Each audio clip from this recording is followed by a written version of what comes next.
Welcome back to the house where we talk news, celebrities, and hot topics. Listen, I want to go ahead and talk about Kandi's speak on it this morning. It was quite interesting. Of course, she's talking about last night's episode of the Real Housewives of Atlanta, or the last two episodes, because I believe she was out last week, right? And so it was really interesting. I enjoyed it. Very entertaining. I do recommend that everyone catch the speak on it. Now, listen, I do have some screen grabs of what I thought were the most notable parts of the speak on it that I want to go ahead and get you guys' opinion on. So first things first, this season is heavy as far as Kandi's storyline. It's heavy on the folks trying to get Kandi to talk about the shooting that happened at the Blaze Steak and Seafood, because y'all know right before filming commenced, there was a shooting at the Blaze. And then in the second episode of this season, Melvin, the cook, and Kandi's cousin, the one who was injured by the shooting, made an appearance, and it was a whole thing, right? So this is Kandi's response to the shootings, because this is not the first time that there's been a shooting at one of Kandi's establishments. I do believe there was a shooting at Old Lady Gang. And let me pull up, I guess, Kandi's explanation, or her reasoning as to why this is happening. The last few years, it's been a rise in violent acts and criminal activities, especially during that quarantine time. Crime in Atlanta. And she says not only in Atlanta, it's not just her restaurants, it's not just Atlanta, but she says globally. I think that's what she said. Crime was up during the quarantine.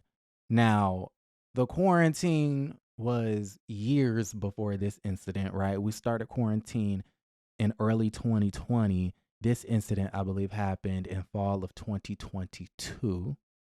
So it wasn't no quarantine. But she says crime is on the rise in Atlanta. So that's how she explains why there was a shooting at Old Lady Gang, Camp Creek, and there was a shooting at the Blaze Steak and Seafood, in which her cousin was unfortunately injured. So I thought that was really interesting. All right, so moving right along, we also have this situation regarding, so Kandi speaks on Marlo using, this is Kandi's phrase. She says that Marlo is using her family's trauma to make a moment. Okay, so Marlo got wind of the incident at Blaze Steak and Seafood, and then she tried to, wrap in her own nephew's death.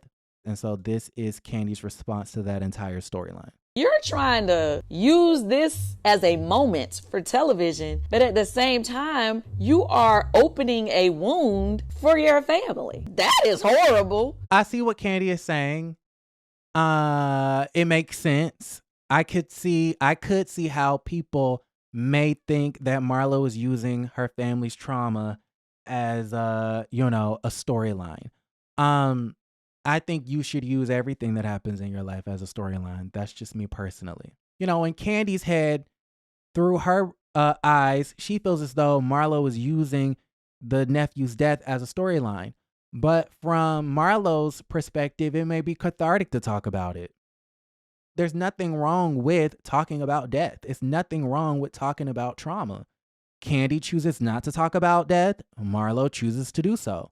And maybe that's the root of the issue. They view trauma differently. They deal with trauma differently. Maybe that's why they're not seeing eye to eye when it comes to this situation. I mean, I'm just trying to be devil's advocate. But she says she's using the family trauma to make a moment. She's a part of she's a part of her family. And so I felt like if that's her nephew and if she feels a ways about it enough to speak on it, I think Marlo's well within her right. And I don't think it's necessarily wrong.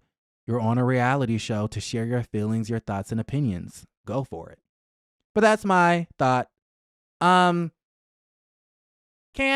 admits that she can be insensitive, but she says Marlo in this situation is reaching. I don't know. Now, I know that I can be a little unattached or not as sensitive.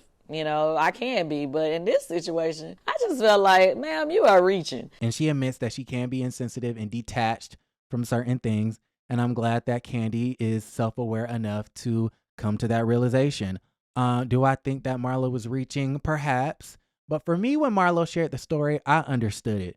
Now in this next clip, I want to go ahead and show you guys Kandi talking about Courtney. Now, remember when Kandi confronted Courtney at the city winery about Courtney going to the other girls saying that Kandi brought out the ghetto to this random restaurant?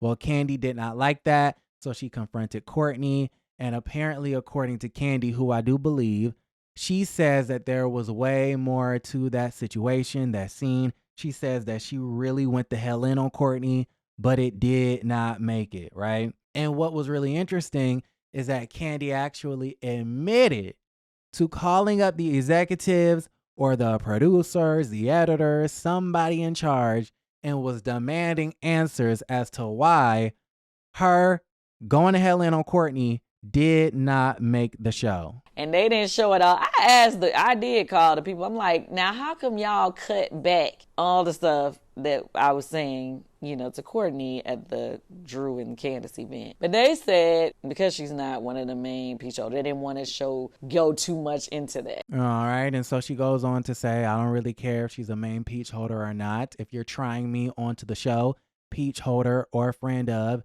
you're going to get the business. And I guess she was alluding to the fact that she was kind of annoyed at production or the executives or whoever that they cut out all of that meat. Okay. Now, moving on to last night's episode. Remember when they were on the way to Alabama in that damn bus and they were talking about eating butt and how Kenya ate butt in her 20s. I think she ate butt in her 50s too. No tea, no shade. But Sheree and Sonya were screaming at the situation, talking about some I wouldn't know what to do with a man's booty and all of this other stuff. Kandi ends up calling these women. She called these women old, fake, classy bitches. Old, fake, classy bitches. And says that she doesn't like them because they're not honest about their sexual behaviors. Why are these old ladies over here acting like they ain't never licked a little booty before? They were like, oh my God, Kenya. These fake, classy bitches. I told y'all I do not like them. And y'all, I wish I could show the entire clip because Kandi Burruss Tucker was dead ass for real when she said she didn't like them girls. Like she was playing like, oh, these fake, classy bitches. But she was like, I don't like them. And then she doubled down and said it again. She was like, I really don't like them because they be lying and they be acting fake about what they do sexually. And so, that is really interesting. Okay. I wish I could play the whole thing, but she called them old, fake, classy bitches. All right. Moving right along. So let me know. That's the question of the day. Do you eat butt? Oh, and she also joked around saying that this is why they can't keep a man because they don't eat their man ass. I didn't even know that was popular back then, Kenya. Okay. That would explain why y'all don't keep no man around. No, I'm just kidding. Don't backpedal now, Kenya. Do not backpedal now, Kandi Burruss Tucker. Say how you feel. Say how you feel. You believe they need to be sucking a toe. Okay, how Marlo said? Marlo says that Kandi licks armpits, which is not an issue. And apparently Kandi eats butt too. Kandi do it all, honey. Okay. And Kandi feels like, yeah, you need to be sucking a toe and sucking some armpit hairs. Okay. Hairballs and things of that nature. And yeah, you need to be eating butt. Okay. Because that's the reason why y'all single. Sukihana said it first. So anyways, moving right along. Now, remember, this has nothing to do with last night's episode, but remember when Marlo Hampton was on the Jason Lee show and Jason Lee made it a point to bring up the fact that Tamar Braxton allegedly texted him saying that Kandi Burruss Tucker wears fake labels. Well, Kandi is finally responding to the BS. I've worn fake labels. First of all, I do not wear fake labels. And there you have it, folks. All right, so y'all let me know. Shout out to Kandi. Links are down below. Like the video, subscribe to the channel, and don't forget to create a great day.